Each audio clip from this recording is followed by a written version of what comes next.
हर कोई सोचता है कि एरिया 51 में प्रवेश करना असंभव है, लेकिन एक आदमी ने यह कर दिखाया और जो उसने देखा वह आपको सिहरन भर देगा। मिलिए जेरी फ्रीमैन से, जो एक स्वप्रशिक्षित पुरातत्वविद हैं, जिन्होंने 1800 के दशक के सोने की खोज में जुटे 49 लोगों के रास्ते को फिर से खोजने का निर्णय लिया। उनका मार्ग ऐसा माना जाता था कि वह सीधा उस क्षेत्र से गुजरता था जिसे हम अब एरिया 51 कहते हैं, जो गुप्त सैन्य प्रयोगों और कथित यूएफओ गतिविधियों का घर है। चूंकि किसी बाहरी व्यक्ति को अंदर जाने की अनुमति नहीं है, जेरी अकेले ही अंदर जाने का फैसला करता है। वह अपनी यात्रा शुरू करता है 22 अप्रैल 1997 की रात को बीटी नेवादा के पास, केवल आवश्यक चीजें लेकर, दूरबीन, एक छोटा स्टोव, सीमित भोजन और पानी, और दोस्तों को कोडेड संदेश भेजने के लिए एक पुराना सेल फोन। जेरी चुपचाप रेगिस्तान में प्रवेश करता है। दिनों तक वह केवल रात में चलता है, कैक्टस के पौधों के पीछे छिपता है और पता चलने से बचने के लिए परित्यक्त परमाणु परीक्षण गड्ढों के अंदर शरण लेता है। उसका लक्ष्य पापूज झील तक पहुंचना है, जो प्रतिबंधित क्षेत्र के अंदर एक सूखी झील की तली है, जिसके बारे में माना जाता है कि वहां गुप्त भूमिगत सुविधाएं छुपी हुई हैं। लेकिन जैसे जैसे जेरी पास आता है, अजीब चीजें होने लगती हैं। उसे अपने पैरों के नीचे कंपन का एहसास होता है और झील के पास वह कुछ पर ठोकर खाता है।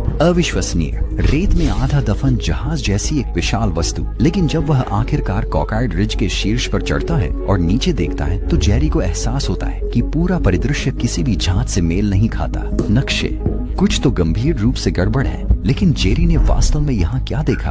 भाग 2 कल आएगा। इसे नजरअंदाज न करें, लाइक करें।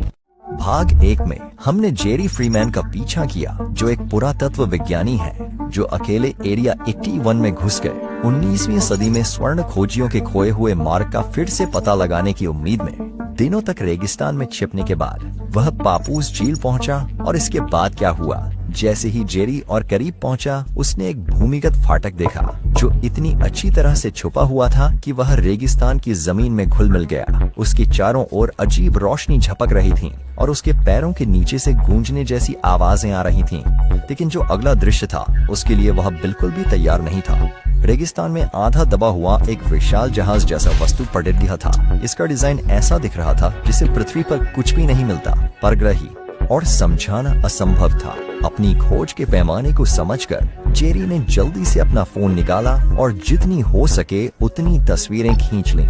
उसने मिट्टी के नमूने भी जुटाए। उम्मीद थी कि वे जवाब देंगे, लेकिन समय कम था। दूर जेरी ने एक सैन्य हेलीकॉप्टर को अपनी ओर आते देखा। तेजी से सोचते हुए वह पास की परमाणु परीक्षण गड्ढे में झुक गया और जब तक रास्ता साफ नहीं हो गया तब तक छुपा रहा। सभी बाधाओं के बावजूद जेरी प्रतिबंधित क्षेत्र से गुप्त तस्वीरें, मिट्टी के नमूने और एक कहानी लेकर भाग निकला जिसके लिए दुनिया तैयार नहीं थी। विश्वास करें, जब उन्होंने जो देखा उसे साझा किया तो आलोचकों ने इसे खारिज कर दिया। कुछ ने उन फोटो को नकली कहा, लेकिन पैपूच लेक पर जो जेरी ने देखा वह आज भी एक भयावह रहस्य बना हुआ है।